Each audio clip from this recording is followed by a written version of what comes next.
우리가 살아가는 건 별일이 다 있는 일인 것 같습니다. 참 잘 살아야 되는데, 괜찮아야 되는데, 별일 없어야 되는데 라고 생각하지만 우리 생각하고 다르게 많이 흘러갑니다. 그렇기 때문에 어떻게 생각해야 되겠습니까? 마음을 좀 굳게 먹고 움직여야죠. 살아가는 게 쉽지 않다라는 걸 받아들이고 인정하며 지내야 될 것 같습니다. 천천히 두고 보고 기다려보고 생각해야 되겠습니다.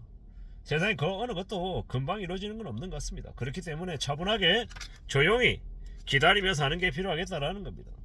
앞으로 팔자나 운세나 기운 이런 것들을 이제 잘 생각하며 지내야 될 것 같습니다.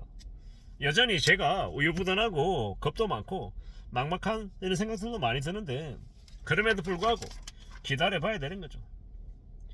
천정을 뚫는 물가가 참 두렵기도 하고 무섭기도 한데, 뭐 그것도 그거지만 요새는 날씨도 더워서 많이 힘듭니다. 이래저래 열심히 일해도 먹고 죽으려고 해도 남는 게 없다고 얘기하는 자영업자들도 많아지고요. 뭐 직장인들도 직장인들대로 월급이 안 오른다라고 많이 힘들어하는 이들도 많아지는 것 같습니다. 지금은 아무리 힘들어도 내적 소비를 좀 이렇게 줄이면서 이제 살아가야 되겠습니다. 소비 극감을 정해야 되는 시간입니다. 앞으로는 어떤 식으로든 생존을 최우선의 과제로 생각하고 지내야 되는 시간입니다. 뭐 이래저래 골프나 아니면 술 약속 이런 것보다 뭐 이제 자기가 읽고 싶어 하는 책들을 좀 더 열심히 읽으며 자기 자신을 되돌아보고 좀 챙겨나가는 게 더욱더 필요하겠습니다. 살아가는 게 참 쉽지 않죠. 사는 게 어렵습니다. 제가 이제 일본 영화 중에 노후 자금이 없어 라고 하는 일본 영화를 보면서 무슨 생각이 들었냐, 노후에 4천만원 정도는 있어야 되는데 한국 돈으로 뭐 한 3억 6천? 4억? 뭐 이 정도 얘기하겠는데, 실제로 보통의 사람들이 그런 돈이 어딨냐라는 겁니다. 돈이 없더라는 겁니다. 그 노후자금이 없어라고 하는 영화 속에 그 나오는 이제 그 부부도 저축액이 한 700만원 정도 있는 거예요. 한국 돈으로 한 7천만원 정도가 가진 돈이 전부인 거죠. 뭐 그래도 빚이 아니라 현금이 있다고 하면 참 감사하고 다행인 거고요. 그리고 또 그 노후자금이 없어라고 하는 그 영화 속에 나오는 남편은 회사가 망해가지고 실직 당합니다.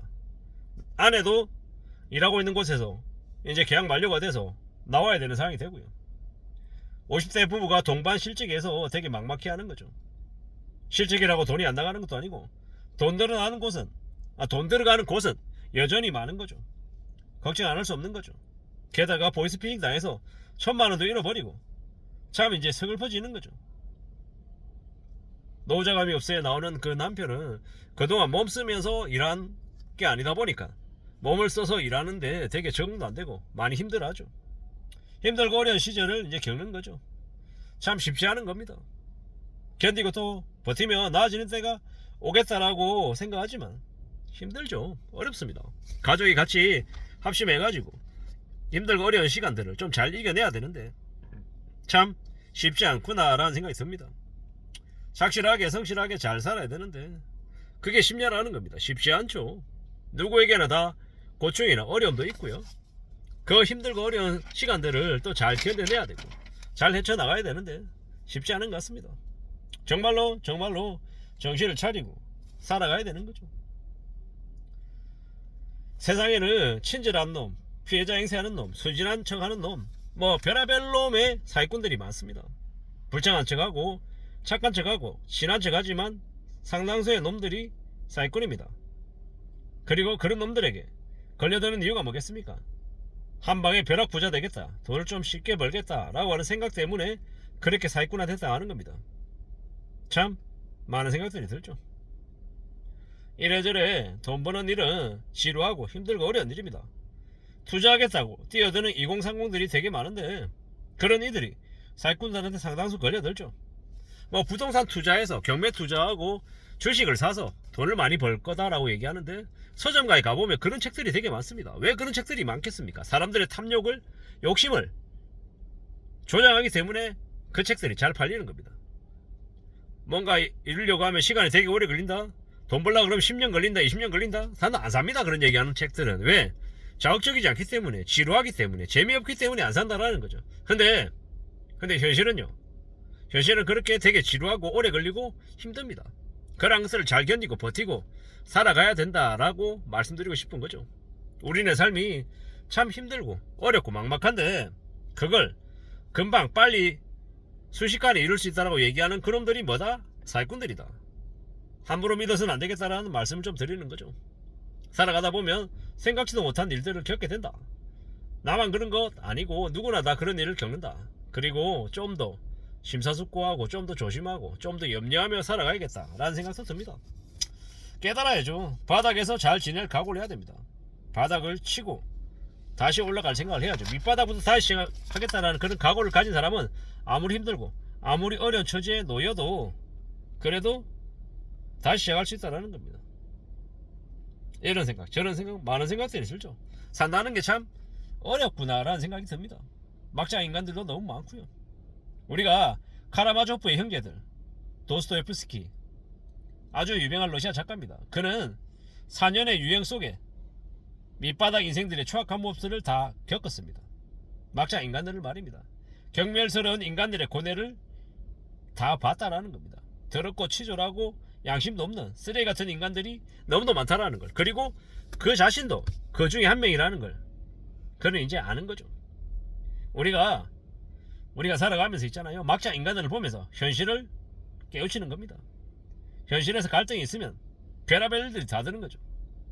인간 내면의 추악한 그 생각들을 다 파헤친 게 카라마조프의 형제들입니다. 인간이 뭐냐? 인간의 구원은 어디서 오냐? 러시아의 타락과 막장 속에서 어떻게 꽃을 피울 수가 있겠느냐?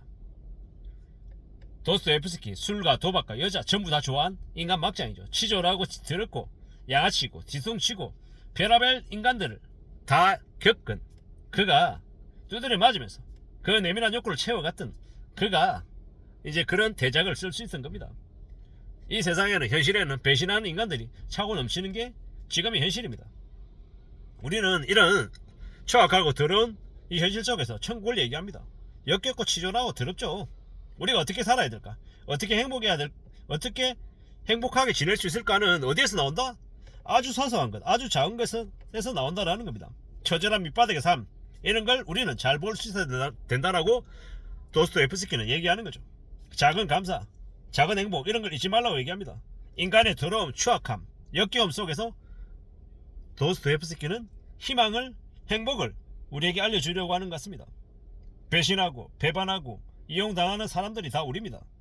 그리고 그러는 중에도 아주 소수의 남을 위해서 사는 우둔하고 아둔한 사람이 또 우리는 그를 감사하게 여기고 그를 또 천사라고도 얘기하면서 하는 거죠. 앞으로 우리는 더욱더 지옥 같은 삶을 맞게 될 것 같습니다. 어떻게 살아야 되겠습니까? 최소한 남에게 피해주지 않고 내 자신의 욕망에 충실하며 살아가야 되는 건가? 아니면 내가 좀 안전하게 살아갈 수 있는 걸까? 나 또한 같이 추락해서 저 지옥으로 떨어져서 악마처럼 쓰레기 같은 인간이 되지 않을까라는 그런 걱정도 하게 되고요.